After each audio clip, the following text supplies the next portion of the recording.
What is up, guys? My name is Regardt and I'm coming to you with another NAG video review. In this week's episode, I'm having a look at the awesome gaming notebook by HP called the Omen. Stay tuned.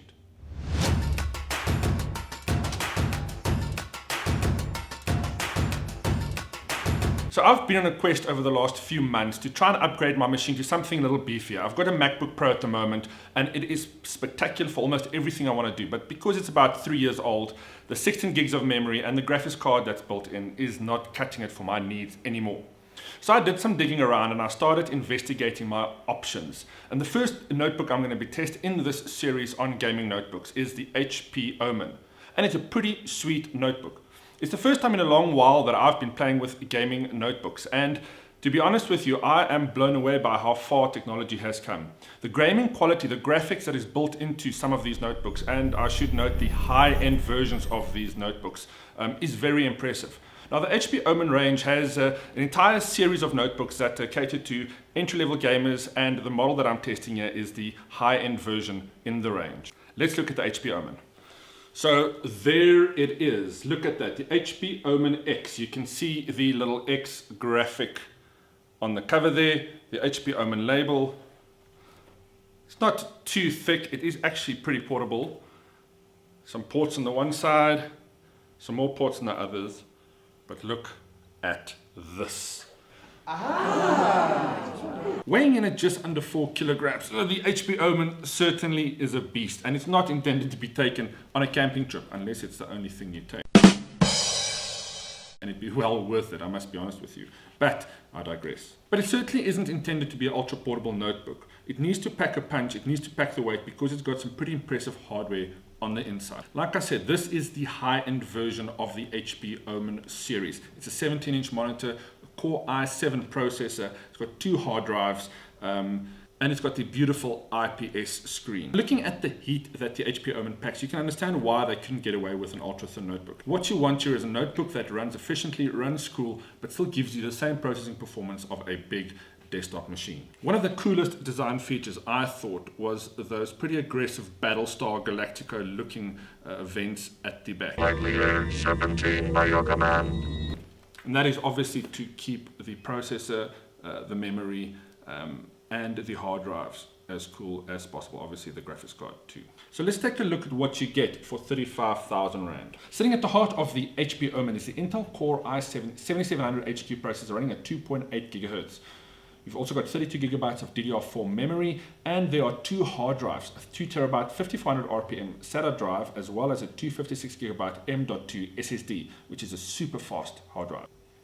Like I said, the display is a 17.3 inch IPS screen with a native resolution of 1920 by 1080. Looking at the graphics card, it's the NVIDIA GeForce 1070 with 8 gigabytes of GDDR5 RAM.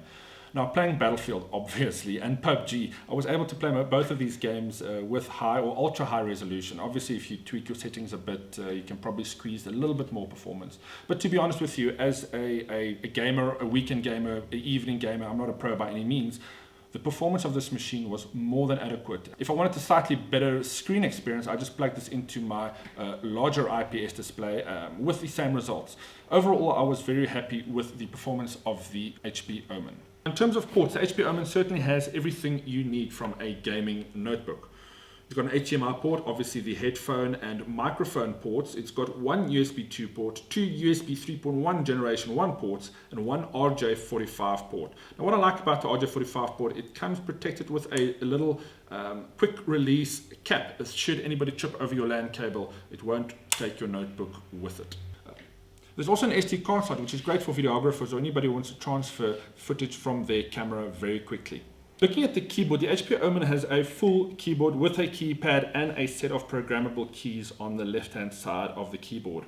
What I really liked about the layout was the WASD keys are red keys with a white backlight, which looks particularly good at night. In terms of the keys and actual game performance, I've had mixed reviews from a few of my friends who's tried out this notebook, but to be honest with you, I found it more than adequate for my needs. Of course, you can always connect a USB keyboard with mechanical keys if you so prefer. But for what it is, this notebook, in my opinion, is pretty good. Now, one of the other features that I really liked about the HP Omen is the face unlock feature that is built in with the webcam. Once you've programmed your face into Windows, it'll automatically unlock as you open the lid. Very cool.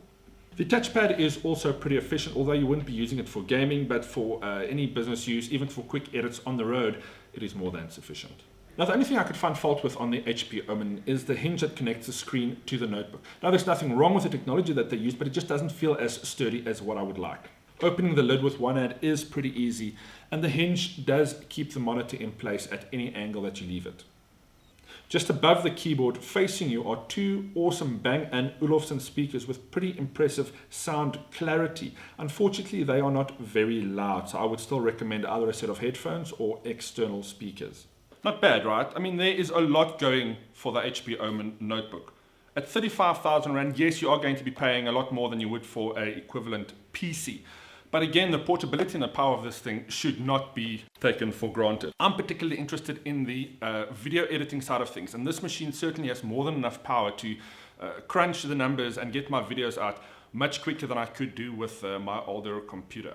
Like I said, the screen is really good, and you have various options in the range if you want to spend a little less money. But I probably wouldn't advise it. You do obviously have the option of plugging in an external monitor, but that also does impact the portability a little bit. But it is not an issue.